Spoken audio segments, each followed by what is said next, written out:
Will the Miami Dolphins fix the offensive guard situation in the 2025 NFL Draft? Today, I'll be releasing one of the big boards a lot of you have been looking forward to, as we will go over my top 15 guards in the NFL Draft, including all 22, my evaluations, how they fit, and so much more. Plus, are the Miami Dolphins interested in one of the defensive tackles who made my big board last week from Texas A&M as they attended his pro day? We will talk about all of that and so much more. Do me the favor, smash the like button, subscribe if you are new, and as always, let's get into this.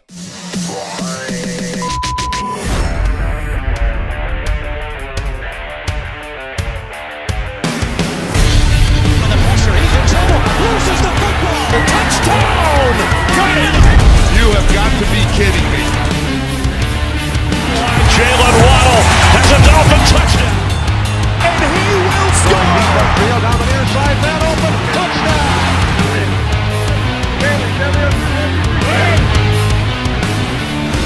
The run from Sieler. Tagovailoa. Touchdown! He's going deep. He's got it over the touchdown again.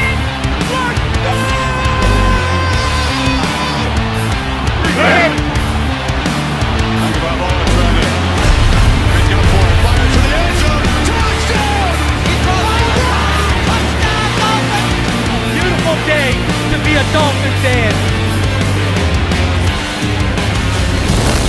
Let's go!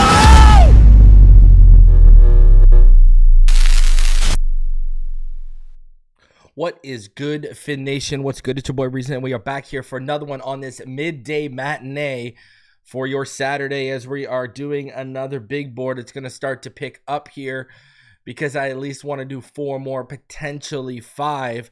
Cornerback is going to be the next big board next week. And then after that, it's looking like I'm probably going to go safety, tight end, and quarterback. Now, that could change, but that is where I'm going right now. And clearly, we need a QB3. Clearly, at tight end, Jonnu Smith is far and away the number 1. But guys like Julian Hill and Pharaoh Brown will not stop you from drafting someone in one of the deepest tight end classes we've seen in quite some time.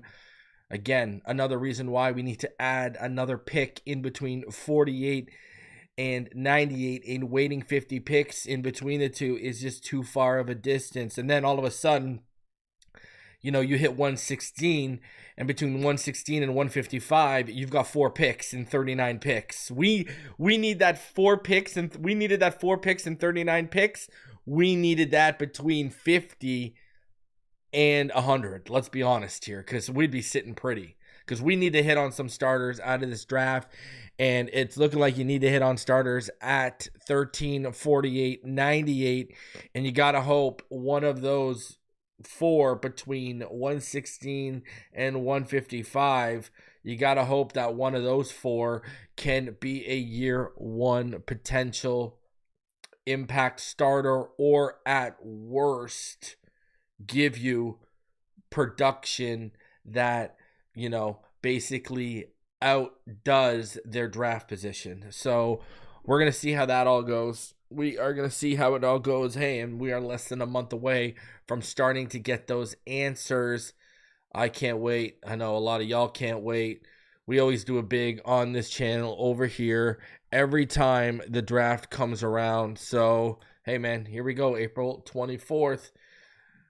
We're going to be doing it that weekend, April 24th to the 27th. We're going to have coverage. Obviously, we'll be live for the first 2 days. The third day will be live after for a recap.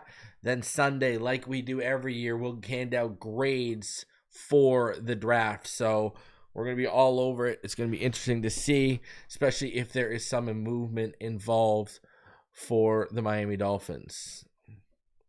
Listen, I've talked about this, if Kenneth Grant falls into the 20s and you happen to have snagged Will Johnson at 13, I would move back up.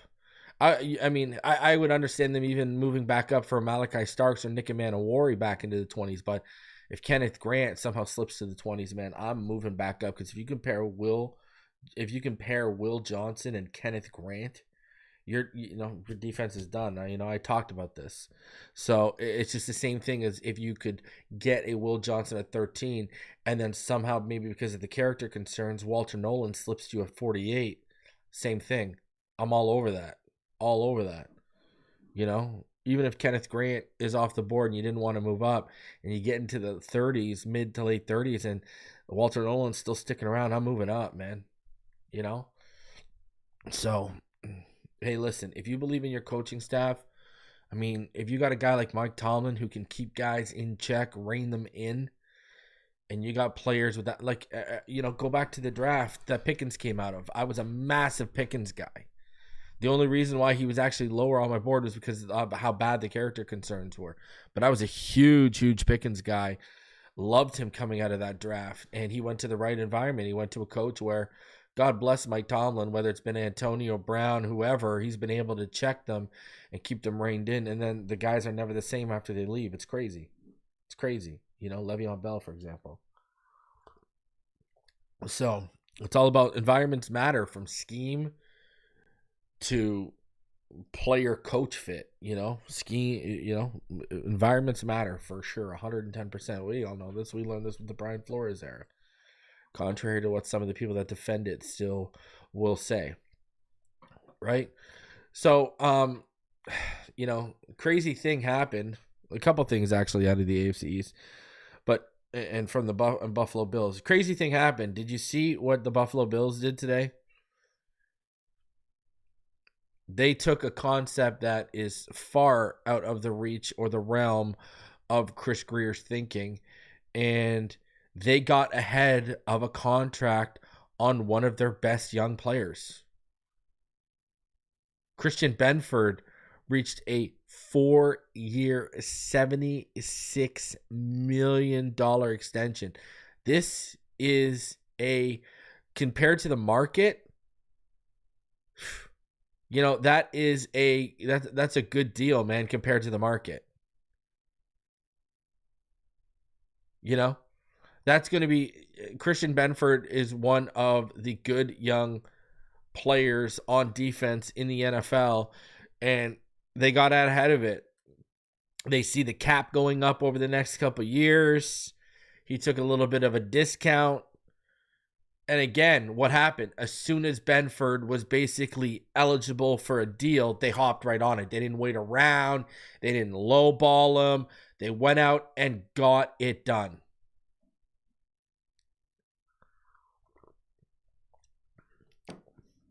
What a crazy concept, hey, Chris? Now, I've talked about Robert Hunt. What happened with Robert Hunt? They lowballed him. Then they came back to him in October-ish, bumped their asking price up to kind of around what he was looking for back in like May or June. And what are you and your agent going to say? Exactly what they said. Yeah, we're going to let the season ride out. They saw the defensive tackle market booming. They knew the guard market would have to boom to kind of balance it out because they're the ones that take on those interior defensive linemen. And sure enough, they were right.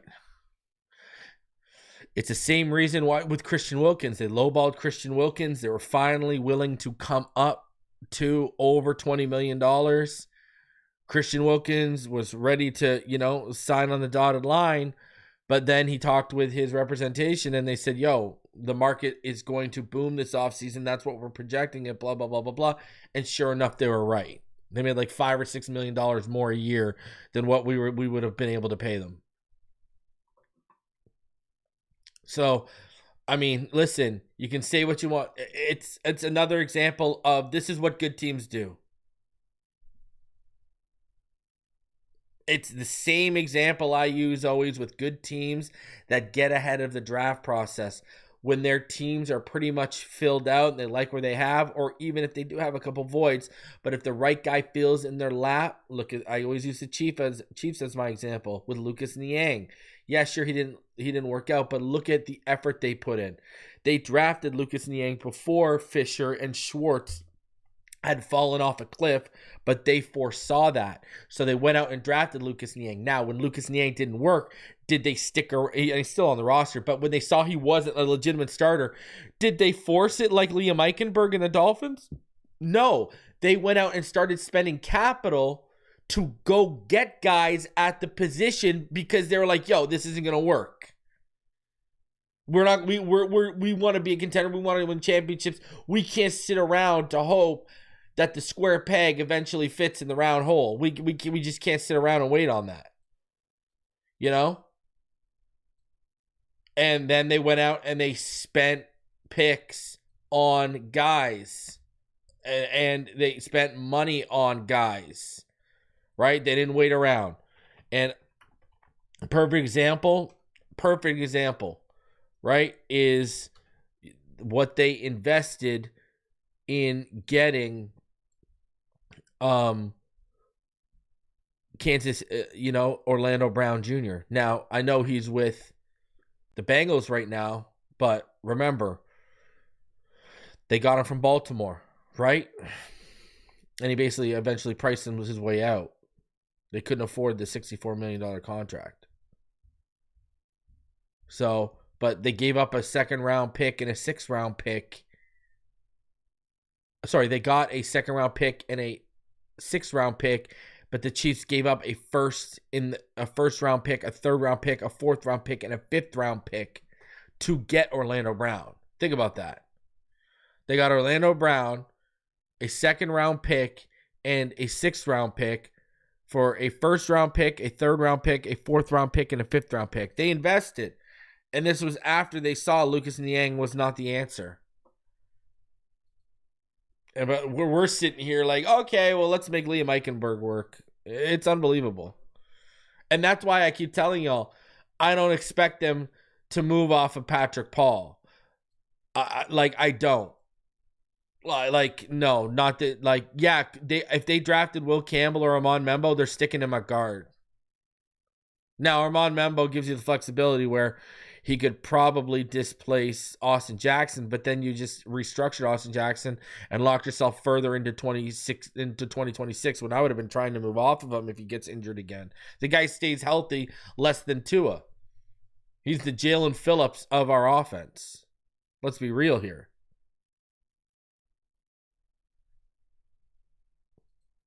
Yeah, and I mean, you don't listen. I see it in the chat, bro. Now you're going to get me mad and get me ranting. Yeah, Tevin Jenkins signed for what $3.05 million. The base salary is $1.17 million. Don't even get me started, bro. I love that kid coming out of the draft. The fact that you took Liam Eichenberg over Tevin Jenkins is unbelievable. Unbelievable. Hey, listen, I talked about it in my Patreon and my channel member update, Ryder. And go follow Ryder on YouTube there. He does great little breakdowns and stuff. They're really good stuff he does there. He does only like 10 or 12 minute videos. You know what I mean? So they're easy to digest for you. Go check them out. Listen, here's the problem. This is why you need to draft Kenneth Grant at 13. What if Sieler wants the bag the next time around? Like, I'd be telling you right now, that's the guy I'd be opening up extensions talks with. I mean, if you extended Jordan Brooks and Sieler right now, you save a little over $12 million. If you restructure them, you save like $11.2 million. But I'd be trying to extend Sieler and Jordan Brooks right now, for that matter. Those are guys I'd be trying to extend. And man, I wonder what his bag's going to be. I wonder what his bag's going to be, because you know it's coming. Because he's proven, hey, man, I don't need Christian. Because I said this all last year. What was the one thing when our defense looked like it was keeping us in games and flash dominance? It was Zach Sieler and Chop Robinson were having games. That was always the pretty much consistent factor in those. And this man's going to look at the film and say, don't even look at the PFF grade. Look at the film. Bro, man, we would have won that Colts game, if he would have been healthy. Crazy. Absolutely crazy.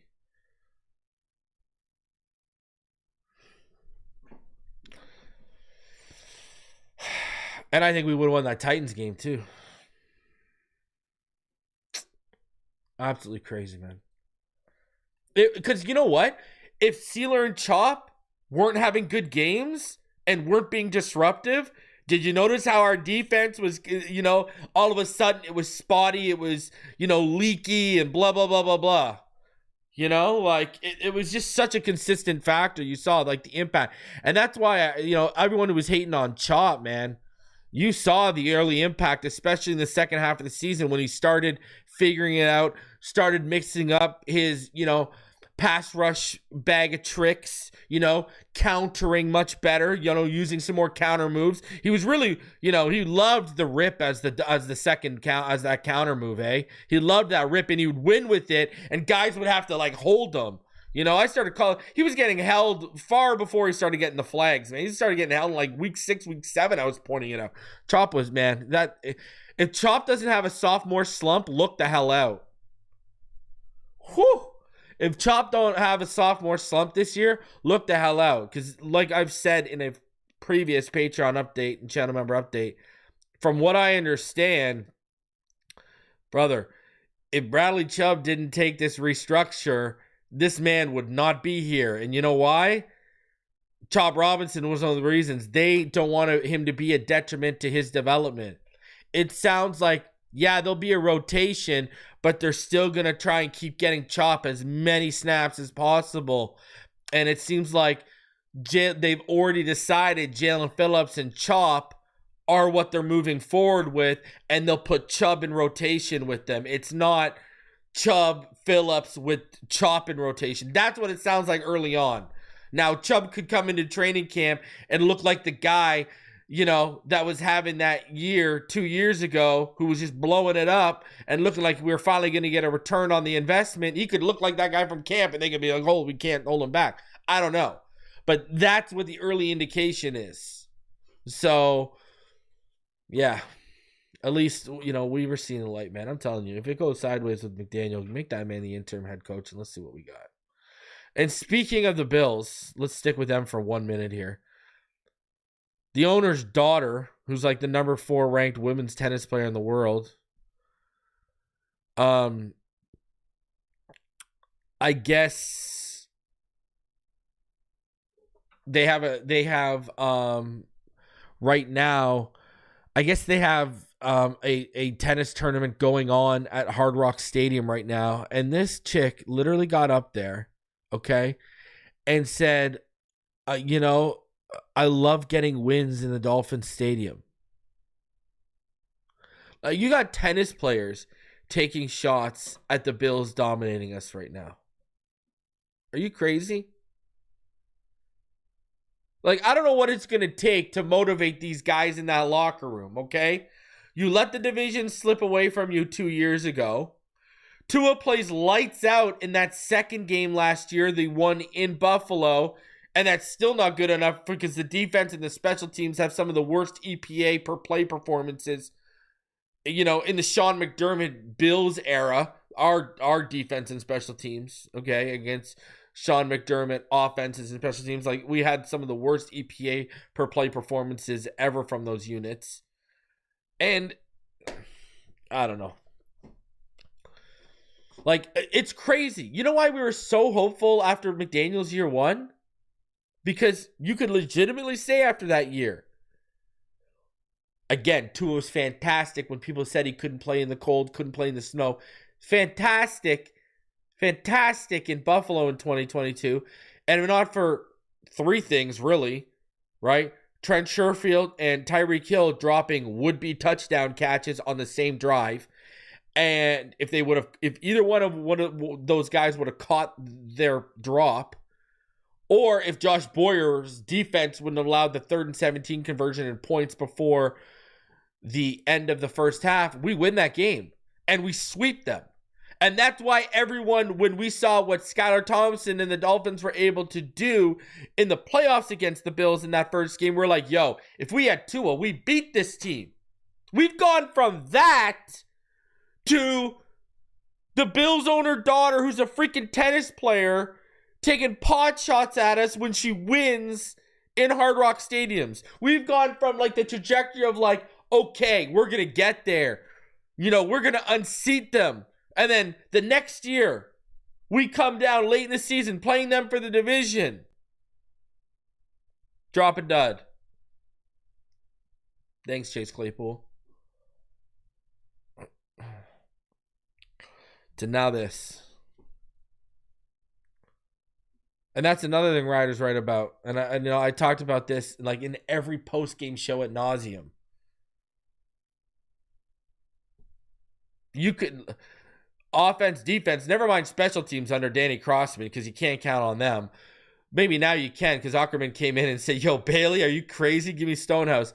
But anyways, we could never get the offense and the defense humming at the same time. We would always get two in the offense would show up, but the defense would be leaky, not get key third down stops late in the game, allow points, or I don't know, against Buffalo, not getting a stop in the last 40 minutes, things like that. Or we'd get Tua would have a bad day, or McDaniel would be really bad and hindering our offense, and then the defense would be pretty much like lights out. We could literally never get them on the same page at the same time. It's crazy. It's so frustrating. So frustrating. Anyways. So, are the Miami Dolphins, let's get into this a little bit. I want to go over two things and then we'll get into my big board here. Are the Miami Dolphins interested in a potential selection of a Texas A&M defensive tackle? We've gone over the pro days whenever he's mentioned the Dolphins, but here's Tony Pauline, and he's talking about the Texas A&M pro day here. And remember, we went over my big board last week for defensive tackle, and there are some interesting notes here. Let's go over it. We'll just stick to here. We won't go over the whole article because he talks about stuff that just at the end of the day isn't Dolphins related. So, I mean, who cares? So, but okay. So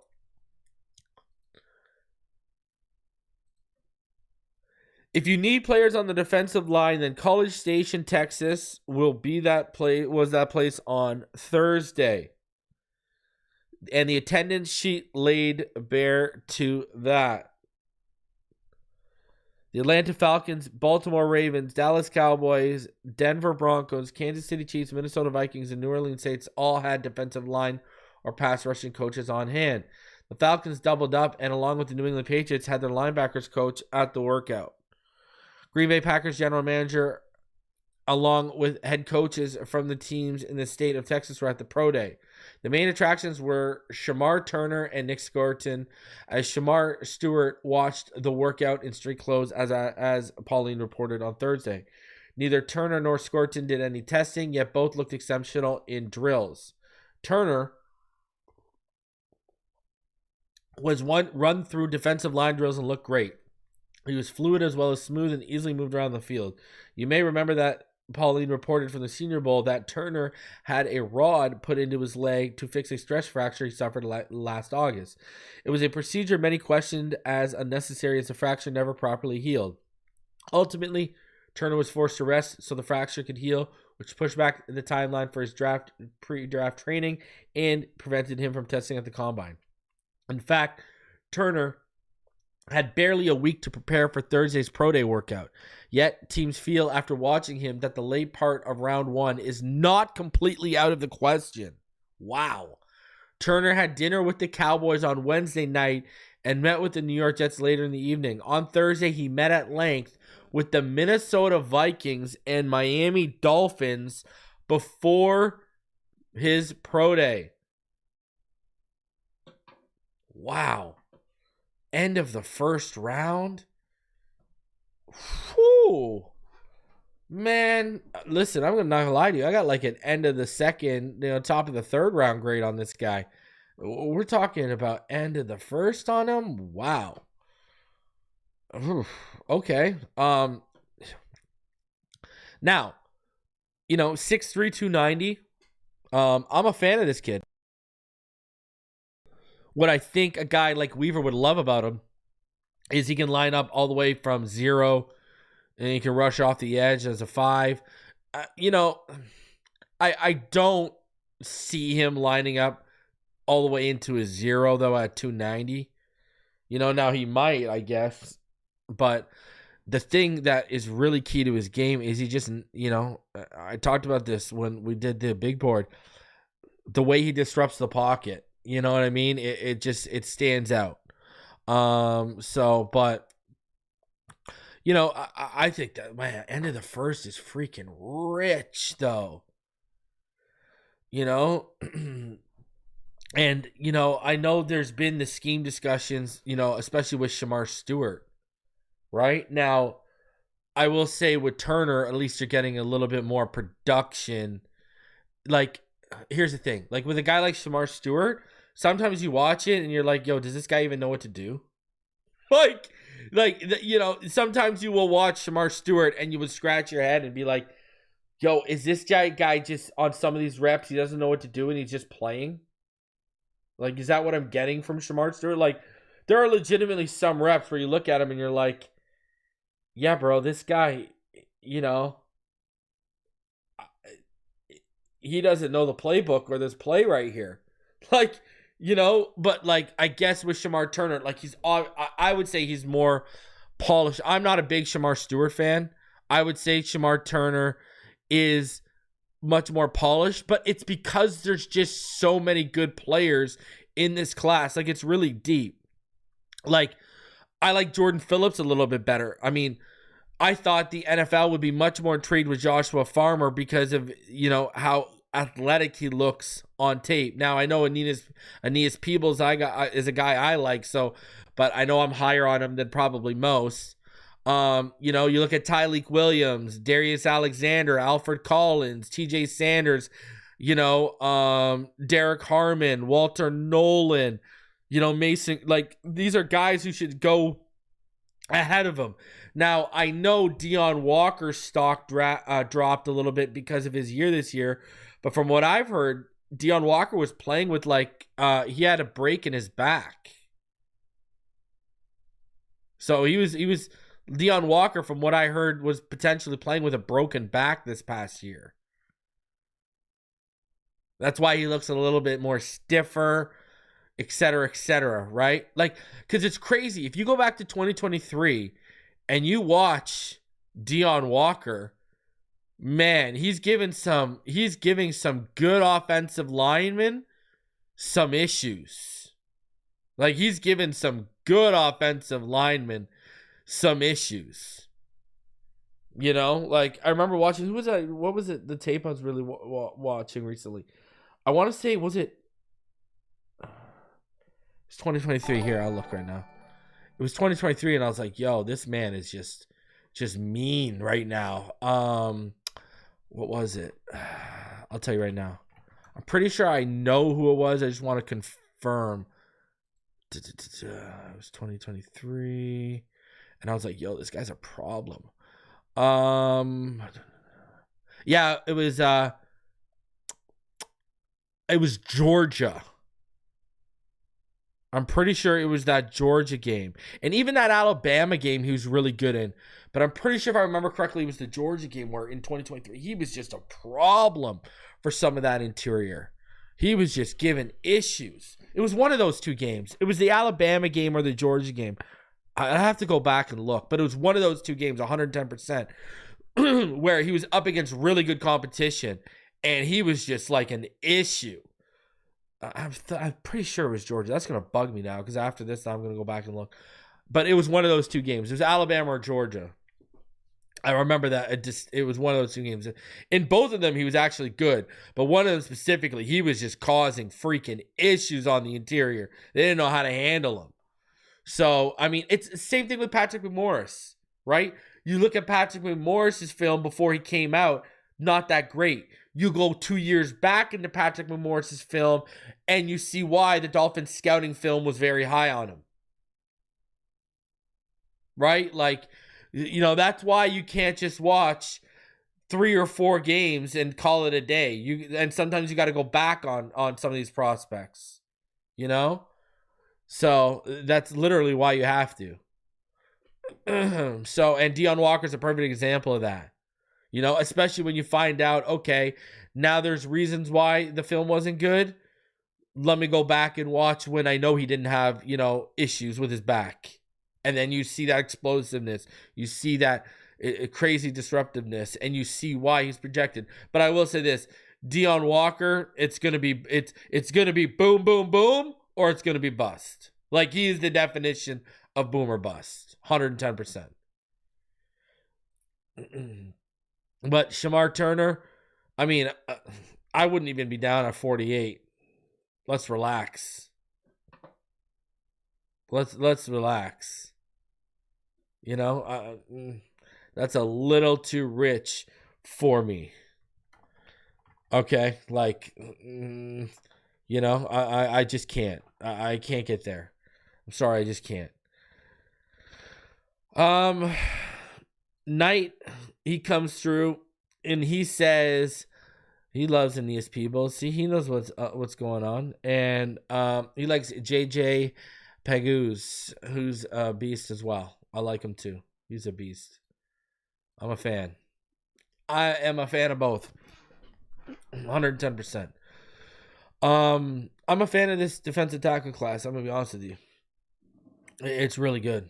I might be higher on TJ Sanders than most and Deion Walker than most, but it's good. It's really good. I mean, so yeah. All right, we're gonna get into my big board in just a sec here, but before we do, I do want to go over this article from Omar Kelly. Listen, his mock drafts may not be that good because, yeah, Tyler Booker at 13. I've gone over this. He's not a fit. Kenneth Grant at 48. He is not falling.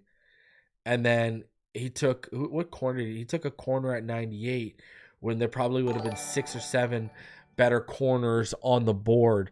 That I was just like, I don't know what we're saying with this selection here. Clearly, you haven't watched all the film. You know what I mean?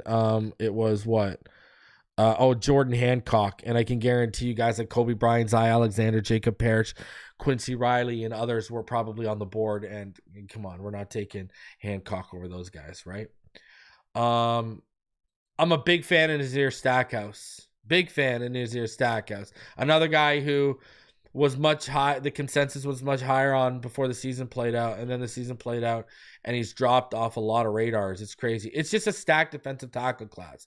Like in my top 15, the lowest grade I had was like a 5th round grade,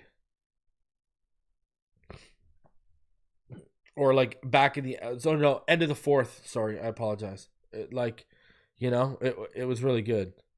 It's a really deep class. So. Omar Kelly says decision makers have Dolphins to it in compromising position. Time to stop pretending the Miami Dolphins aren't rebuilding, because every move made this offseason smells more like South Florida's NFL franchise is headed towards a restart, not a renovation or resurgence. Just like incorporating more vegetables into our diet, we need to embrace this approach because it's healthier for us long term. While the 2025 season might not be delicious, it could lead to a more fit franchise. That means sacrifices must be made, changes are needed, mindsets must be shifted, and the first one has to go is everything is to his fault. If your focus is on Tagovailoa claiming he's the source of what's wrong with the Dolphins, then you're a blind ball watcher. Your anger is misguided because you're fixated on the wrong thing, the wrong player, the wrong area. Tagovailoa has never delivered a losing season in his 5-year NFL career. He's proven year after year he'll do whatever it takes in the offseason to improve. The quarterback's biggest challenge is staying healthy and available for 17-plus games. What Dolphin critics, skeptics need to focus on in 2025 is the team that is put around him. At the moment, 3 weeks into free agency, a month before the NFL draft, the roster Chris Grier has assembled features far more questions than answers. Let's start with the biggest head-scratcher. As the roster stands, Lee Meichenberg remains starting offensive guard in Miami. Considering he struggled for the most of 52 NFL starts, this 2021 Dolphins second-round pick, we can all agree is a draft bust Miami chose to resign, should be the second or third offensive lineman coming off the bench. Eichenberg wouldn't be a starter anywhere else, and the lack of interest in minimum money given to resign at 1 year, $2 million, which was guaranteed, proves this. And that's not the only problem with the offensive line expected to protect NFL's most fragile quarterback. Since it appears Terron Armstead is leaning towards retiring, the Dolphins are taking a gamble that Patrick Paul, last year's second-round pick, is ready to anchor the critical left tackle spot. He spent all of 2024 preparing for that job, but his 3 starts and 337 offensive snap hints that Paul might not be ready to stop the NFL's best pass rushers. What if he fails? Newcomer Larry Borom clearly isn't the answer since he was a disaster at left tackle for the Chicago Bears last season. And that's not the only offensive issue since Miami needed to upgrade the inline tight end spot, add a physical back who can help Miami convert in short yardage situations, and must find a third receiver who complements Tyreek Hill and Jalen Waddle better than Malik Washington did in his rookie season. But since Tagovailoa's early years, the quarterback has proven he can keep an offense and team afloat with limited weapons. Remember Lynn Bowden Jr., Malcolm Perry. No run game and a troublesome offensive line. It's not ideal, but it's been done. Therefore, there should be an even greater level of concern placed on the defense. Anthony Weaver's tasked to rebuild without Calais Campbell. Campbell, who remains a free agent, is likely signing with a title contender if he does commit to playing an 18th season, and that could leave Miami's defensive line exposed. Right now, the only trench players not named Zach Sieler on the roster are Benito Jones, Matt Dickerson, and Neil Farrell, 3 players who can all generously be described as NFL journeymen. Miami has 5 unproven safeties vying for 2 vacated starting spots, and the cornerback spot opposite Jalen Ramsey resembles mystery meat. Football games are won and lost in the trenches, and until those holes get filled appropriately, the only chance the Dolphins team has of winning the AFC East is if Josh Allen suffers a serious injury that forces him to miss more than half the season.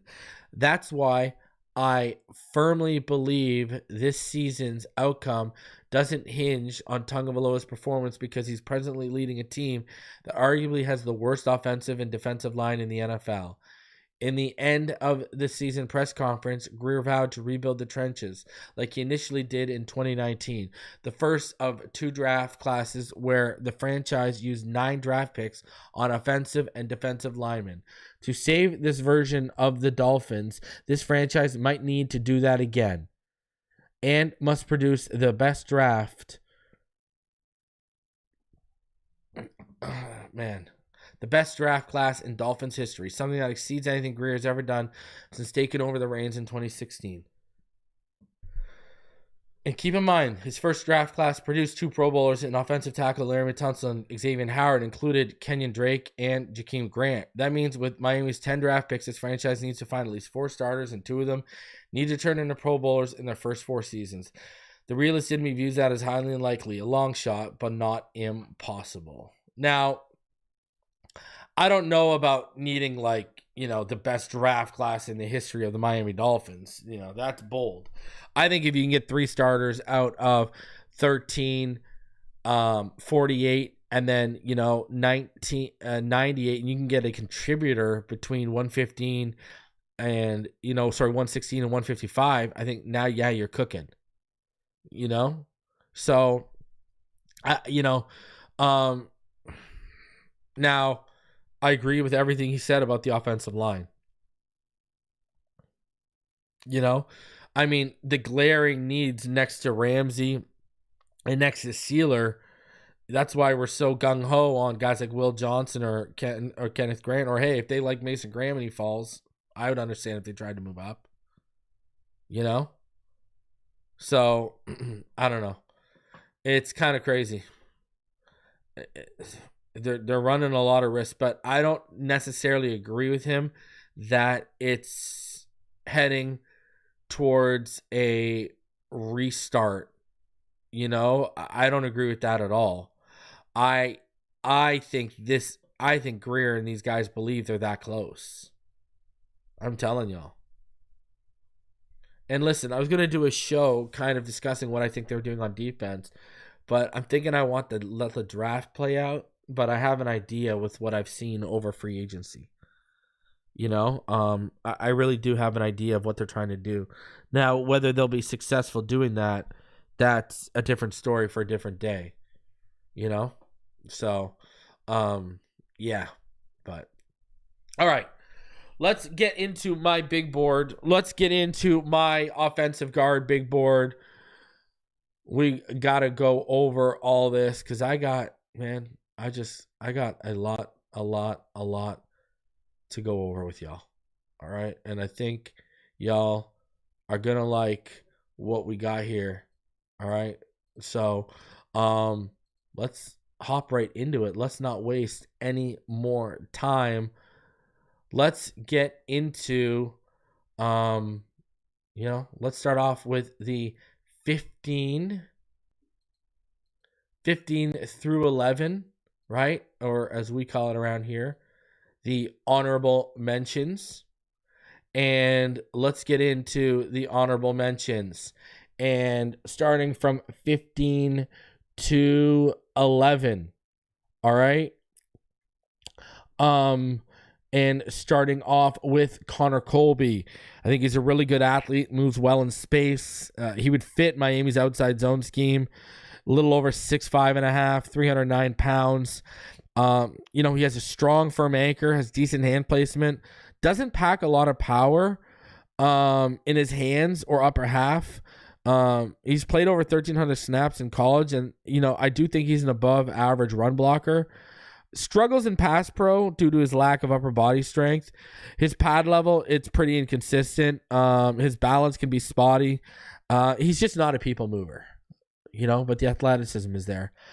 Emory Jones at 14, 6'5", 315. I think he projects better inside at guard as opposed to right tackle, where he started for LSU, but his length and traits could see him be a developmental tackle who could swing out in case of injury from guard.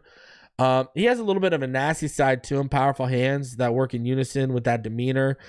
They're just violent, Has the movement ability to fit a zone scheme or the power to fit a gap scheme. Really strong anchor. Was better than I thought he would be in pass pro. Handling twitchy, those explosive speed rushers quite decently for the most part from what I saw. I think his footwork is really sloppy at times. Needs to be cleaned up, and that can leave him without a body to find on stunts and twists. He lunges a little too much for me.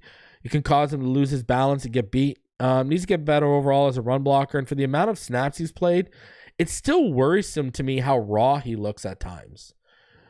Number 13 for me, Wyatt Millam from West Virginia. Like Emory Jones on this list right before him. He's another college tackle with experience at both tackle spots who I think projects best on the interior at the next level. His arms are like just over 32 inches. Even if he is 6'3", 114, the length is just not good. He's a decent athlete, strong anchor, strong upper body, matches a strong lower half. Moves well, climbing to the second level. Handles stunts, twists, loopers well. He's smart enough to see it developing quick enough to get out and find a body.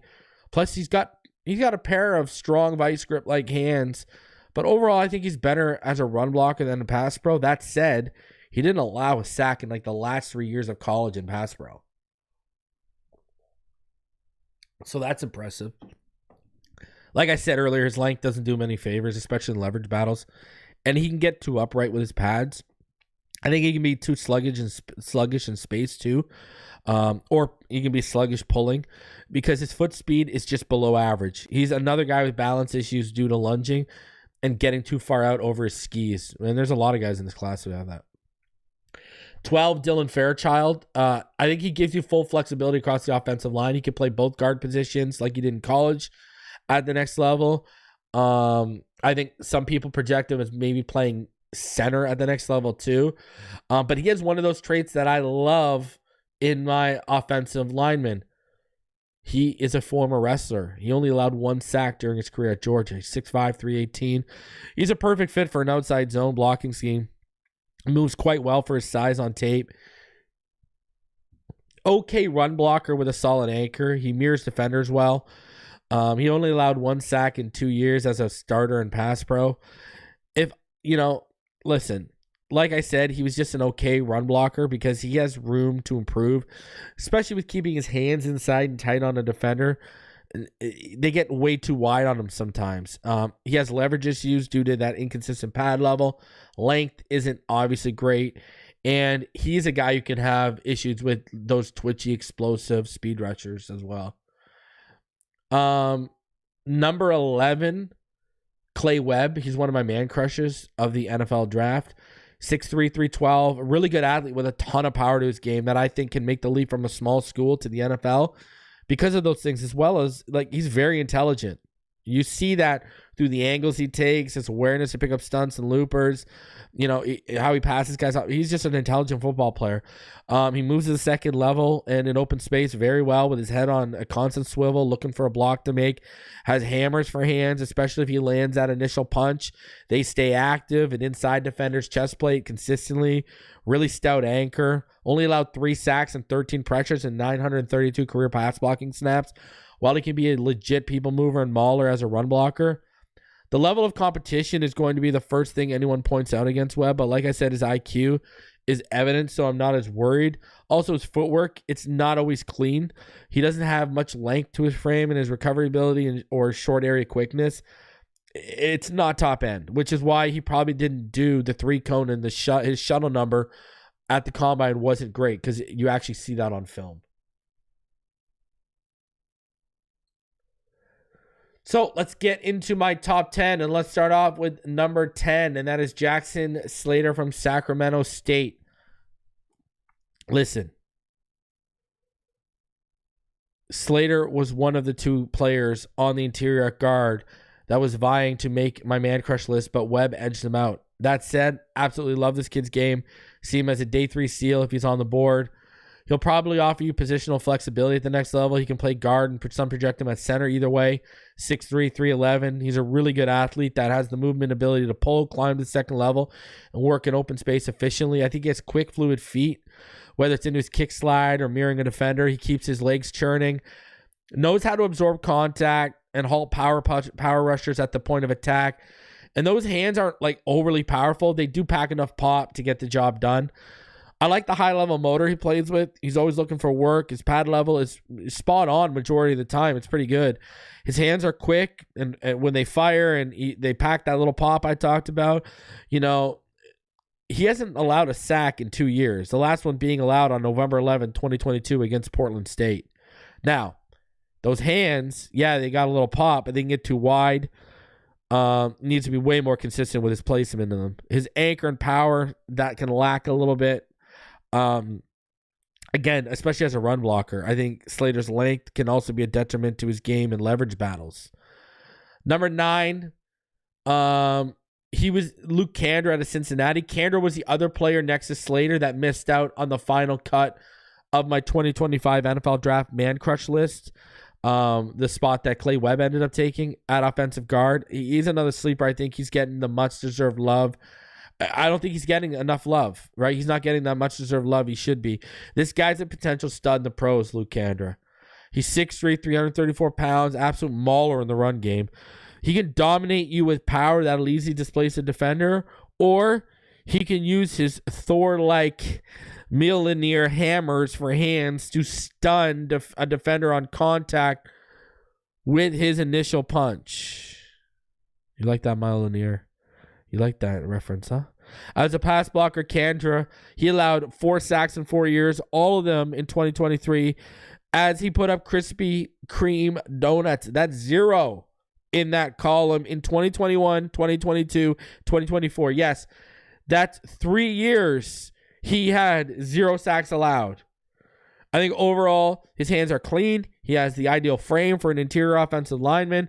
Offers you left guard and right guard flexibility as he played both in Cincinnati. I think he has an underrated football IQ. He's always aware. He's always keeping that head moving right to left on a swivel. Quickly IDs and picks up the stunts, the blitzes, whatever's coming at him. His footwork, that can impact his foot speed. It can make him look clunkier than he actually is at times. His lateral movement, his agility, it's okay at best. He can have balance issues. He's another one that can get caught playing too far out over his skis. And I think Kandra can be too upright at times, and that can open up his chest to defenders. Now, number 8, Miles Frazier out of LSU. Just over 6'5.5", 317 pounds. Miles Frazier is a good athlete for his size with a powerful lower half to match his powerful upper half. And he has playing experience at both tackle spots as well as both guard spots. While at LSU, though, I think he's best suited at either guard spot in the NFL. He's a really good pass protector who has the frame to absorb power on contact an anchor that can make him downright difficult to move at times when he sinks his hips, and he's a type to put a looper on his ass or properly pass off the block, not get fooled by blitzes, stunts, whatever. Plus, he's only allowed 1 sack in his last 2 years at LSU. I think he has a nasty demeanor that you want for your interior guys to be tone setters in the trenches, has really good short area explosiveness, especially out of his kick step, and I think his footwork is fluid and underrated. Now, Miles Frazier's hands are as powerful as his overall frame. He's also a dominant down blocker in the run game. He can just win with brute force. Now, speed rushers, they can provide issues for Frazier. He doesn't have top-end movement skills, lateral agility, or recovery ability. He's an okay run blocker at best who can lose his leverage or the block too quickly in the run game, opens his chest too much because of his pad level, and his hands just can get caught out too wide sometimes too, which can lead to bad reps. Marcus Mbao from Purdue, just spending his first 2 years in college kicking between left guard and right guard. He finally settled in as a starting right tackle for the Boilermakers, though I do think he projects best back at guard in the NFL. He's 6'3", 303 pounds, had 32-inch arms, but man, he is built with a really, really solid frame, I think. You know, he's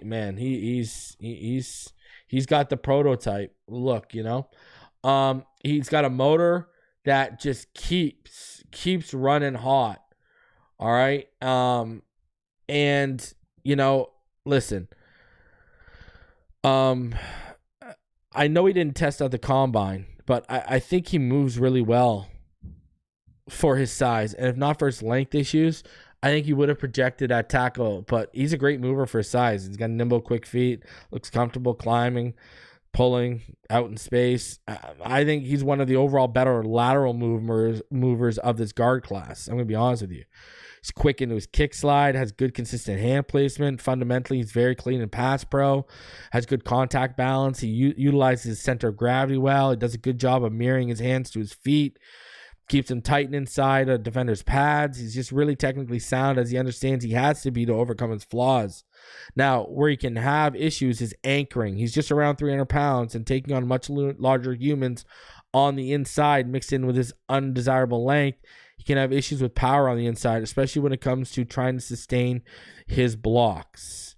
And then at number 6, a somewhat, underground favorite being Gray Zabel from North Dakota State.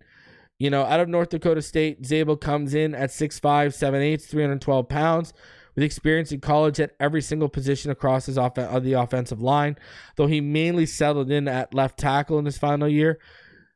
His second most amount of reps came at left guard, which I think he is a better fit at than tackle for him at the next level. I think he's capable of playing both guard spots, to be honest. The first thing that stands out when you watch Zabel is that it seems like he's looking to take the heads off of defenders in the path. He's a mean individual, but he doesn't let that aggression get him caught overextending or lunging to whiff on blocks. He's a smart player. He picks up blitzes, stunts, calls out pre-snap movements. He's just a leader on the offensive line. I think he's really solid in pass pro. Has good technique overall, from clean footwork to up top with his hand placement. He's somewhat of a technician, and as a run blocker, he's got strong hands that when they latch onto a defender, he can displace them easily, and he can be a downright mauler at times. Plays with solid contact balance. He can recover pretty well if he's beat with the initial move off of the snap, and I think he moves well from a lateral standpoint. Now, obviously, jumping from the second highest level of college football to the NFL will bring up questions about facing NFL caliber level of competition. His anchor can really fail him against power rushers at times. He's another guy with undesirable length, and he gets too grabby. It's the same thing we saw with Patrick Paul. Remember when I did Patrick Paul in his prospect profile, I said, this guy's too grabby. If he doesn't clean up, he's going to get called for it. And what did we see? He started getting called for it in the preseason and then in the season. Same thing with Zabel. He can get way too grabby, and if he doesn't clean it up, he's going to get called for it at the next level. It's evident. So let's get into my top 5, and I'm starting off with the man with some of the best hair in this draft, and that's Tate Ratledge. Not only did Tate Ratledge win people over with that utterly fantastic haircut at the 2025 NFL Combine, he also did with his Raz, which was the 4th highest ever for a guard, dating back to 1987, and he'll win you over with even more when you watch the film. At Georgia, Ratledge spent his career at right guard, but what I love most is that not only is he a legitimate people mover, especially in the run game, he's a legitimate mover himself who you can trust to constantly hit his landmarks, whether it's getting out in space, on a screen, or pulling across the backside. His feet are quick, and so are his hands. When he fires them out with a stunning punch on a lineman, they also have a tighter grip than a cheapskate's wallet. He's also looking to put someone on their ass, and he'll always help out if he doesn't have work himself. He's also a very aware player with a high IQ who has no issues IDing blitzes, stunts, etc. He only allowed 2 sacks and 18 pressures over 1,810 pass block snaps. And in 3 years as a starter at Georgia, Ratledge knows how to use his athleticism better than most in the guard class, as I think he's one of the better recoverers if he's beat initially. The anchor is strong, to which he can sustain his blocks in pass pro. And what I like about him is that the haircut is all fun and games, but whether in pass pro as a run blocker, the nasty side of him can come out. He's scheme versatile too. He has the power to fit a power man gap scheme. Well, he has the athleticism, looks quite agile, moving laterally. His feet are more than quick and fluid enough for him to be effective in an outside zone scheme. He can literally fit anything, I think. Where Ratledge struggles is with his pad level due to his 6'6" long frame. He can naturally just get upright. He's been injured every year at Georgia. He can allow defenders to cross his face due to poor hand placement, and he can get caught lunging, which leads to balance issues. But everything about him you can clean up with good coaching. Big fan of Tate Ratledge and what he offers if you were to bring him in to Miami. This kid, he's a stud, man. I'm a big fan of this guy, and I like what he brings. I like what you see on film. Like I said, he's got that nasty demeanor you want to see consistently, and he's just a tone setter, man. He's just a tone setter. He is going to be a really good NFL player, I think. I really think the ceiling's high on this kid. Really big fan of what we got with Tate Ratledge. Number 4, Donovan Jackson. He's an interesting prospect.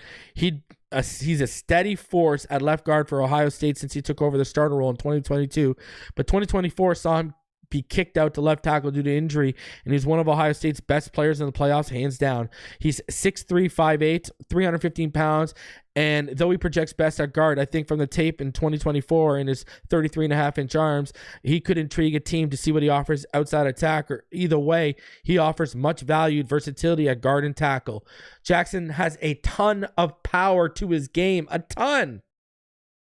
He uses his length well, especially when he gets his hands inside and locks out his arms on the defender. His anchor is very, very strong, as is he at the point of attack, and absorbing contact from power rushers is not a problem for him. Either are taken on doubles. I think he's an okay athlete for his size. He's not sluggish. Climbing to the second level, he's not sluggish. He can reach block, and he's not sluggish looking. He's got strong, violent hands that help him sustain blocks instead of losing engagement too early. And I think he's a top-tier run blocker. As a pass blocker, I think he's solid too, with good hand placement, clean technique from the feet to his brain, as he's a smart blocker that can make his IDs on pass-off defenders well. Give me Donovan Jackson. Just look at the way he moves people. You know, look at him. Look at how he turned and got his man inside and out of the lane there. And that was Derek Harmon of Oregon. All right. I mean, you know, like when you watch Jackson, it's very, very impressive what you see from this. Again, moving Harmon out of the way, out of the lane, out of the gap, so Ohio State can score a rushing touchdown. Love it. Number 3, controversy, Tyler Booker. He's regarded by most as the best guard in the class, and I guess technically he's my number 1 pure guard in the class, but there's reasons we'll get into why I'm higher on 2 more tackle converts to guard than I am Booker. All that said, Booker is an absolute tank of a human being at 6'3", 321 pounds. His game matches his frame, as he's powerful. He's a powerful people mover that is the ideal fit for a power gap man scheme. Booker is one of the higher football IQ players in the guard class too. He takes smart angles, is quick to ID blitzes, stunts, twists, etc. And I've heard he blew away the testing and whiteboard work in the interview process during the combine. As a run blocker, Booker's a downright dominant man if he gets those powerful vice grip like hands inside the defender's pads, as he can displace them with ease. His punch is as heavy as they come. He can take on doubles, as absorbing contact for his frame is light work, and he'll play through every whistle. In pass pro, Booker has a sturdy, solid anchor. He's fundamentally sound from his hands to his feet as they work in unison. He can halt a power rusher's bull rush in its tracks or drive a defender to the ground with a snatch and trap. The power and technique is for real. Booker's clear downside on tape is his lack of athletic ability. His feet look like they are moving in drying concrete. You'll never want him pulling, reach blocking, or working in space often off screens or to the second level. His lateral ability is poor, as his recovery ability, because if he's too aggressive, it usually leads to a whiff. You see it. If a guy takes an angle on him and he doesn't take the right angle out of his stance, and they'll come across his face, come across inside on him, and he'll reach out to try and get a hand on him, but he can't move, he can't recover. It's over because he doesn't have the movement ability. Now, there's examples on film of him pulling, but the issue is when he's pulling and trying to seal the edge, that's when you get to the issues. You can't have him going off a tackle's hip. You just can't. That's a big, big issue for him. So I think he's going to be a pro bowler in a gap scheme, power scheme, but not in an outside zone scheme. Number 2, Jonas Savaiinaea. He's one of my biggest man crushes in the 2025 NFL draft for me, who I've talked about since September, October. That is a dream pick at 48 for me with the Dolphins, as I think he offers you both guard and tackle flexibility. If you are in a pinch, he played right guard, left tackle, and right tackle at Arizona. As you can see from the film, I've got early clips of him playing right guard in Arizona. What I love about Savaiinaea is he has a combination of everything you're looking for, especially if you are the Miami Dolphins. He's as strong as an ox, moves very well for a man his size, and isn't a liability pulling, reach blocking in open space while he isn't a stiff or slow mover to the second level. Plus, he has a nasty side you want to see from your trench players, especially on the interior. He has good length to his frame. He's 6'4", 324 pounds, 10.25-inch hands, almost 34-inch arms. He plays with good pad level technique, and mixed in with his previously mentioned length, it's hard to win leverage wars against Jonas Savaiinaea. Not only can Jonas Savaiinaea deliver a ton of power at the point of attack or with his devastating punch, he can take on power really well with his anchor held up by the sturdy foundation of his strong lower half. He's just not a guy you're going to see put on his heels by a bull rush very often, if at all. I think he's a really good pass blocker and run blocker. He passes out blocks well, makes his pre-snap and post-snap IDs across the line for movement, indicating blitzes, loopers coming his way, stunts, whatever. And he's always looking to make a block. He's relentless. Twitchy speed rushers can give him issues, especially coming across his face. Lateral movement, being the weakest part of his athletic profile, is a main cause for this. His hands can get erratic, causing him to lose his block. He's not overly explosive in short areas, out of his stance, into his kick slide. But man, he's got some really, really dominant reps on film, and he only got better as his career went on. He said that he wants to play guard at the next level, and I just think that's a really good fit for him. I think this is not a Ted McMillan highlight reel either. He's a stud and being overthought. This is just, I mean, look at him here. Look at him use that snatch and trap technique right there and just destroy that defender. All right, and you'll get a better view here from the God view. Look at this. Look at the snatch and trap. This is the guy you want. Look at that, dominant.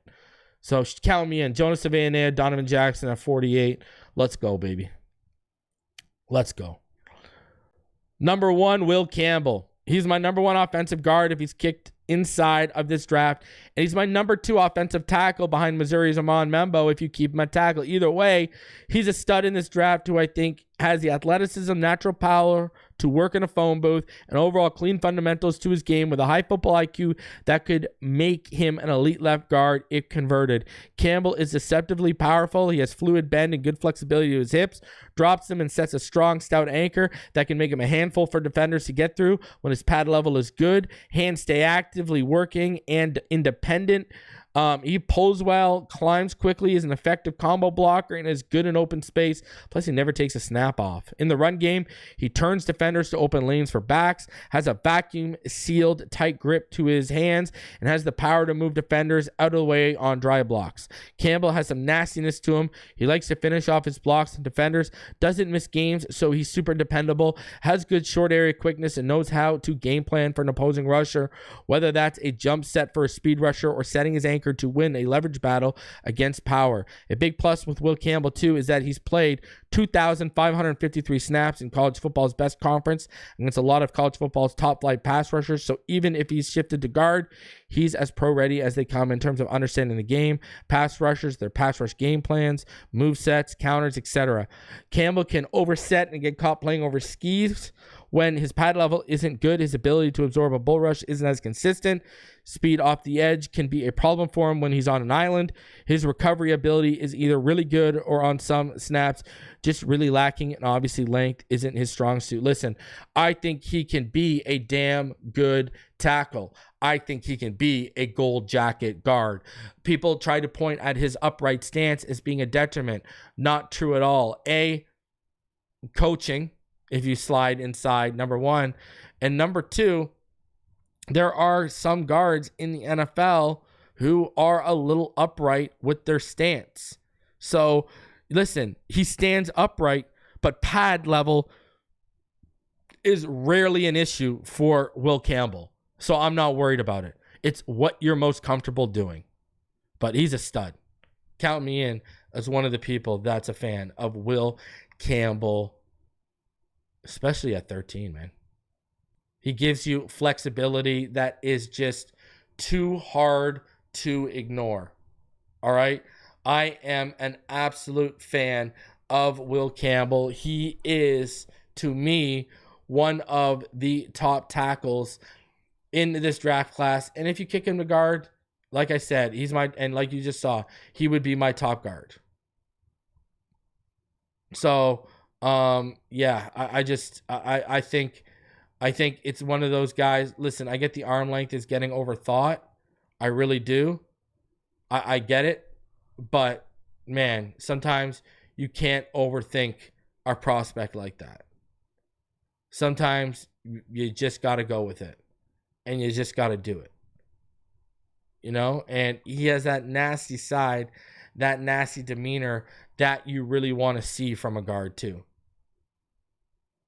So, yeah, big fan of what Will Campbell offers. You know, obviously Armand Membo would be the dream for me, but I think Membo will be the first tackle off the board. You know, I think it'll be the first lineman off the board. I don't even, you know, listen, if Will Campbell and Will Johnson are on the board at 10, one of those two ain't getting past the San Francisco 49ers, I think. I think that's a real possibility that the San Francisco 49ers take one of those two guys. So, man, I'm just a big fan of that kid and what he's got and what he does. And I think it's just ludicrous to say you don't think he can play guard. He could, 110%. Now, can he play tackle too? Yes. I think so. And just like Jonas Savannah, I think Jonas Savannah, yeah, he wants to play guard, but he's got the length. He's got the experience. He could play tackle for you in a pinch too.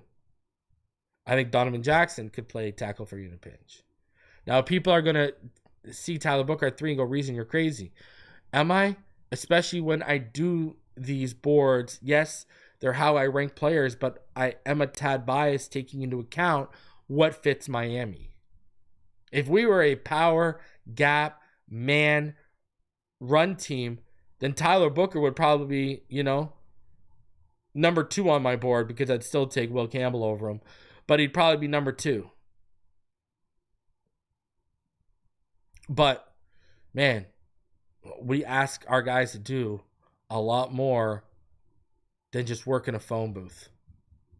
So, anyways, guys, smash that like button.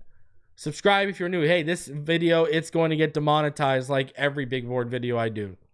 So please, hey, if you can donate, PayPal.me/Phinside NFL. Shout out to Fake Spike for being the first to donate $20 to the new PayPal we got up. If you want to become a Patreon or channel member, go ahead. I just dropped an update yesterday for y'all. So go, if you are a Patreon or channel member, go check it out. If you want to become one, click the join button down below or go to patreon.com/Phinside The NFL and become a Patreon. Guys, I will be back on the next one. And when I am, we'll be doing cornerback next week. And I got some draft guests coming next week for y'all too. So see y'all next week. Fins up all day, every day.